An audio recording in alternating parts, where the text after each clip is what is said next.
آج ہم بات کریں گے ایک انتہائی اہم موضوع کے اوپر، جو کہ پہلے تو ایک پرپوزل تھا، اب وہ قانون کی صورت جو ہے اس نے اختیار کر لی، اور وہ ہے کہ 18 سال سے کم لڑکا یا لڑکی جو ہے وہ شادی نہیں کریں گے۔ پہلے قانون میرے خیال میں شاید سندھ کے اندر اویلیبل تھا، پھر پنجاب کے اندر بھی یہ قانون آ گیا ہے، اور ہم نے یہاں پہ جو ڈیفینیشن کی ہے چائلڈ کی، وہ کیا ہے 18 ایئرز تک۔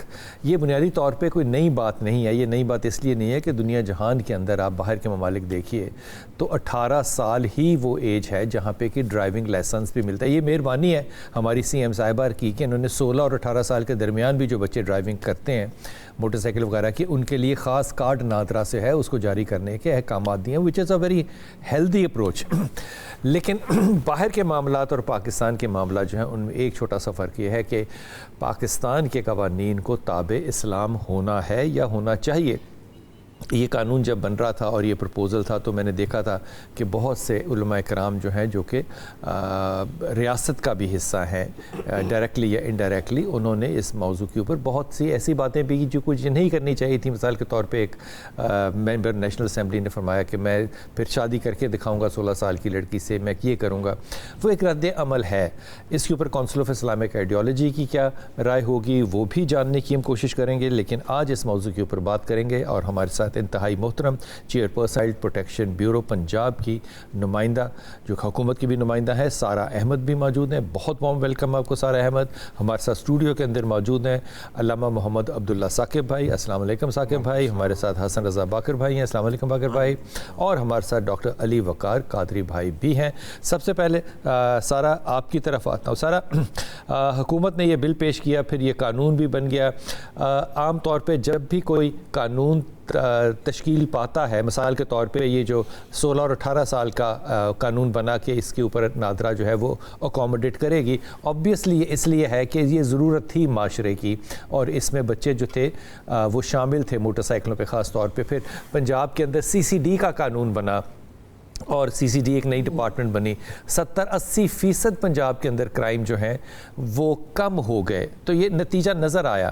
ایسی کیا ضرورت پڑی ہے 76 سالوں کے بعد کہ ہمیں یہ قانون بنانا پڑا کہ 18 سال سے کم عمر میں کوئی شادی جو ہے وہ کرے گا تو وہ جرم ہوگا؟ جی، بسم اللہ الرحمن الرحیم۔ سب سے پہلے تھینک یو بلال صاحب for having me on your show.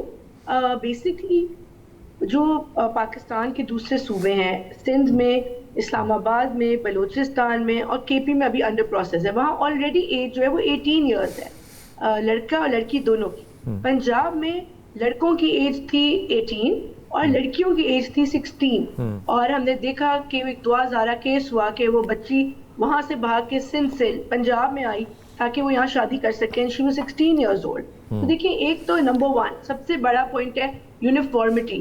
I personally believe پورے ملک میں یونیفارمٹی ہونی چاہیے کسی بھی قانون میں، تاکہ یہ اس طرح کا یہ ڈفرینس نہ ہو اور لوگ اس کو مس یوز نہ کر سکیں۔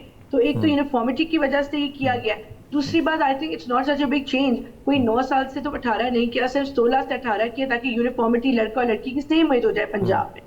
تیسرا امپورٹنٹ بات، ہم نے دیکھا جب کم عمری کی شادیاں ہوتی ہیں، ارلی پریگننسیز ہوتی ہیں، جیسے اگر کسی 11 سال کی 12 سال کی بچی کی شادی کرا دی، ارلی وہ فوراً وہ پریگننٹ ہو گئی، اور اس وقت ان کے ہیلتھ سسٹمز ڈیولپ ہی نہیں ہوئے ہوتے، ان کے فسٹولاز، بیکاز میں نے پوری ریسرچ کی ہے، اور ہمیں ہمارا ڈیولپمنٹ پارٹنر ہے UNFPA، وہ ہمیں لے کے گیا سندھ میں جہاں پہ ایک فسٹولا سینٹر ہے، اور ہمیں پراپر بریفنگ دی گئی، ہم ان وکٹمز سے ملے، اور ہم نے دیکھا کہ بچیوں کے کس طرح فسٹولاز ڈیولپ جب نہیں ہوتے ان کو کتنی بڑی بڑی بیماریاں ہو جاتی ہیں پریگننسیز میں جب وہ ڈیلیوری کے ٹائم پہ، اور ان کی ڈیتھس بھی رپورٹ ہوئی۔